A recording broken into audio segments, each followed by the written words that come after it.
Hello दोस्तों, स्वागत है आपका करियर पाठशाला में। तो आज का जो टॉपिक है वो है एसबीआई क्लर्क का एग्जाम पैटर्न।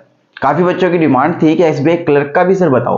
पीओ का तो समझ में आ गया, बट क्लर्क का भी हमें बताओ, क्योंकि हम क्लर्क के लिए प्रिपरेशन कर रहे हैं। तो आज हम क्लर्क के पैटर्न की बात करेंगे और सिलेक्शन प्रोसेस की भी बात करेंगे। तो आइए सबसे पहले देखते हैं कि प्रीलिम्स कैसा होता है एसबीआई क्लर्क का। अगर हम प्रीलिम्स की बात करें बच्चों, so English, quants and reasoning, जैसे कि पीओ के प्री की बात चल रही थी, सेम है। 30 questions 30 marks 20 minutes, 35 questions 35 marks 20 minutes, 35 questions 35 marks 20 minutes. तो एसबीआई पीओ प्री और एसबीआई क्लर्क प्री दोनों का पैटर्न जो है वो सेम है। दोनों के अंदर 100 क्वेश्चंस हैं, 100 मार्क्स हैं और दोनों ही एग्जाम 60 मिनट्स के, राइट। ऐसे ही एसबीआई पीओ भी था, एसबीआई क्लर्क भी था। सेम यहां पर भी है कि यहां पर भी कोई सेक्शनल कट ऑफ नहीं होती है। अगर आप लेट सपोज आप इन दोनों में 70 ले आते हो, इसमें 0 ले आते हो और कट ऑफ जो है वो 70 जाती है, तो आप क्लियर हो। बट ऐसा हो नहीं पाता है, क्योंकि देखो यहाँ पे 35 और यहाँ पे भी 35 लाना थोड़ा मुश्किल है, और 70 ही कट ऑफ जाए ये भी एसबीआई में कभी कभार ही देखा गया। बहुत कम होता है, रेयरली होता है कि ऐसा हो पाए, ठीक है। तो प्री तो ऑलमोस्ट सारी ही बैंकिंग एग्जाम्स के सेम है, बट जो दिक्कत आया है वो मेंस में है। देखो अब मेंस का पैटर्न क्या है, ये वाला जो पोर्शन है हमारा, ये पूरा मेंस का मैंने यहां पर बनाया है। अच्छा, अब इंग्लिश की बात करें तो 40 क्वेश्चन और 40 नंबर आएंगे, लेकिन 35 मिनट में मिलेंगे, ठीक है। तो हर क्वेश्चन यहां पर एक एक नंबर का है, राइट।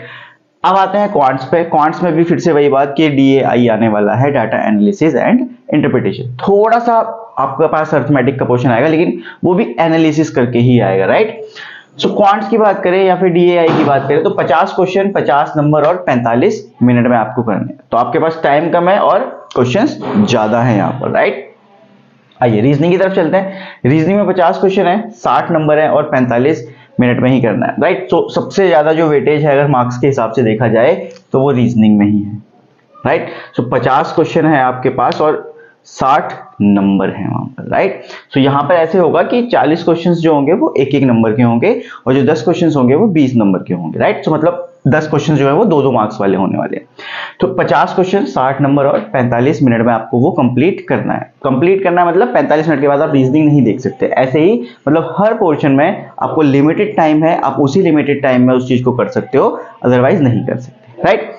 अब जनरल अवेयरनेस की बात कर लेते हैं, मोस्ट इंपॉर्टेंट, कि 50 क्वेश्चन 50 नंबर और 35 मिनट। तो बच्चों को पूछना था एक बार लास्ट वीडियो के हिसाब से कि जनरल अवेयरनेस में सर आता क्या है एक्चुअल में। तो अगर मैं आपको बताऊं कि जनरल अवेयरनेस में क्या आता है, तो आप यहां पर नोट डाउन कर लेना या फिर आप याद रख लेना इस चीज को कि 80% आपके करंट अफेयर्स आ रखे होते हैं। अगर हम नोटिफिकेशन के थ्रू जाए या एसबीआई की साइट के अगर बिहाफ पे हम बात करें, तो आपको बोला जाता है कि 6 मंथ्स के जो है वो करंट अफेयर्स आपके आएंगे। बट आप अगर 6 मंथ्स के नहीं भी करते हो, आप लास्ट के 4 एंड हाफ मंथ्स के कर लेते हो, तो भी वो बहुत सफिशिएंट है आपके लिए। तो यहां पर आपके पास 80 to 90% के बीच में करंट अफेयर्स ही आते हैं, और बचा कुचा जो होता है वो बैंकिंग अवेयरनेस से रिलेटेड क्वेश्चन होते हैं। जैसे बैंक के बारे में बात कर ली या फिर फिस्कल डेफिसिट, रेवेन्यू, इन सब के बारे में बात कर सकते हैं, और इनसे रिलेटेड कोई भी क्वेश्चंस वो आपसे पूछ सकते हैं। तो ये आपका रहता है मेंस का पैटर्न, राइट। अब मेंस में आपको टाइम कितना मिलता है आप यहाँ पे कैलकुलेट कर सकते हो कि 80 एंड 80, तो मतलब 160 मिनट्स। अब 160 मिनट्स का मतलब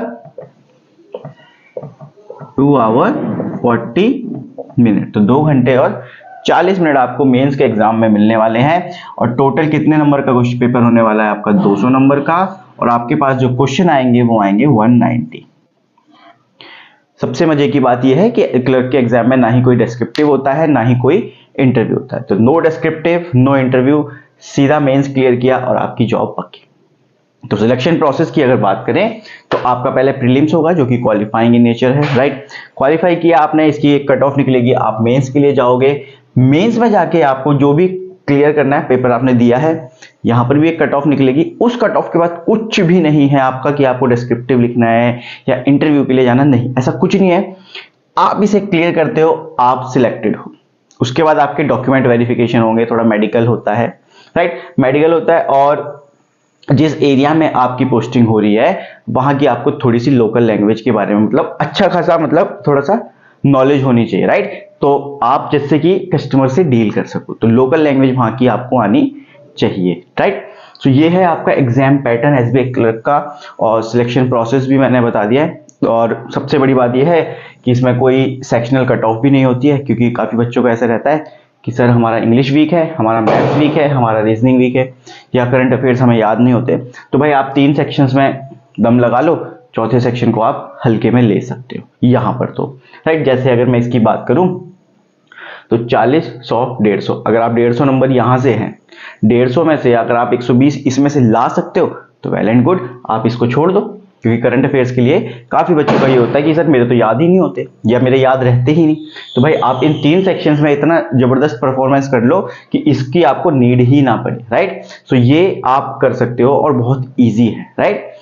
तो एग्जाम पैटर्न हो चुका है, एग्जाम का प्रोसेस मैंने आपको बता दिया है। अब अगली वीडियो में जब मैं आऊंगा आपके साथ तो मैं बताऊंगा कि आपको एग्जाम को अप्रोच कैसे करना है, प्रीलिम्स को अप्रोच कैसे करना है, कौन से क्वेश्चंस को हमें अटेम्प्ट करना है, कौन से क्वेश्चंस को नहीं करना है, वो अगली वीडियो में हम जानेंगे। तो तब तक बच्चों अपना ध्यान रखो और कंसिस्टेंटली प्रिपेयर करते रहो।